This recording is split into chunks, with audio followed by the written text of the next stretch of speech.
কিছুদিন আগে খুবই দুঃখজনক ঘটনা, মাইলস্টোনে যে বিমানটা পড়ছিল, এটা মাইলস্টোনে না পড়ে এটা সচিবালয়ে পড়া উচিত ছিল।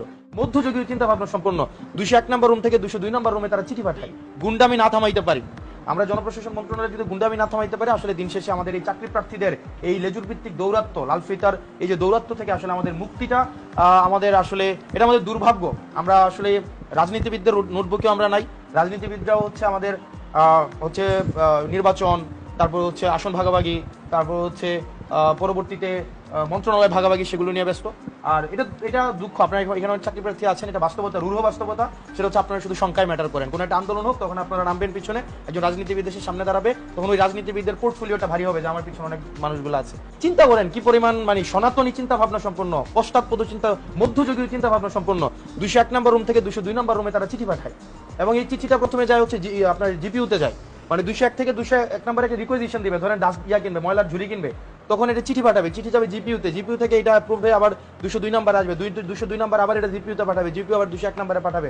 অথচ তাদের সাথে তাদের চা খাইতেও দেখা হচ্ছে, মন্ত্রণালয়ে বাদাম এবং ফ্রুটস খাইতেও তাদের দেখা হচ্ছে, নিয়মিত তাদের কথা হচ্ছে, সোশ্যাল এনগেজমেন্ট হচ্ছে, তারা একসাথে মিলে ব্যবসাপাতিও করতেছে, তারা একসাথে মিলে পার্সেন্টেজ ভাগাভাগিও করতেছে, সবই করতেছে।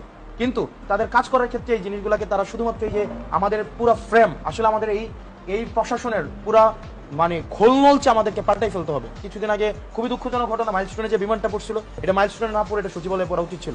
এবং এই সচিবালয় থেকে যতদিন না পর্যন্ত আসলে আমাদের এটার যে পরিমাণ, এখানে সবচেয়ে বড় মানে গুন্ডামি, সবচেয়ে বড় স্বৈরতন্ত্র সবচেয়ে বেশি হচ্ছে যারা যারা আমাদেরকে মানুষ মনে করে না, যারা এই আমরা আরো, তবে এটাও আমাদের আশার বিষয়, সচিবালয়ের মধ্যে কিছু আমলা রয়েছে যারা অনেক বেশি স্মার্ট, আধুনিক, যারা চায় যে যারা পরিবর্তন আনতে, কিন্তু পশ্চাৎপদে কিছু অফিসার রয়েছে, আমলা রয়েছে, যারা মনে হয় যে তারা ইভেন আমি দেখি একজন সচিব বলছেন উনি ফোন ইউজ করেন না, উনি বাটন ফোন ইউজ করেন।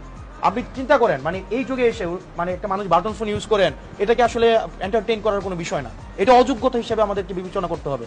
তো এই যুগের চাহিদার সাপেক্ষেই আমাদের এই বিষয়গুলো সংশোধন করতে হবে, নাম্বার প্রকাশ করতে হবে, আমাদের 44-এর বিষয়টা সলভ করতে হবে। আমরা জোর দাবি দিয়েছি পুনর্মূল্যায়নের আগে যেন এই যে উনাদের 5 মাসের ফাইজলামি, এটাকে ফাইজলামি, উনাদের কাছে মনে হইতেছে এটা রুটিন ওয়ার্ক করতেছে, কিন্তু এটার সাথে অন্তত 500 ফ্যামিলির জীবন জীবিকা, 500টা ছেলের অন্তত গত 6-7 বছরের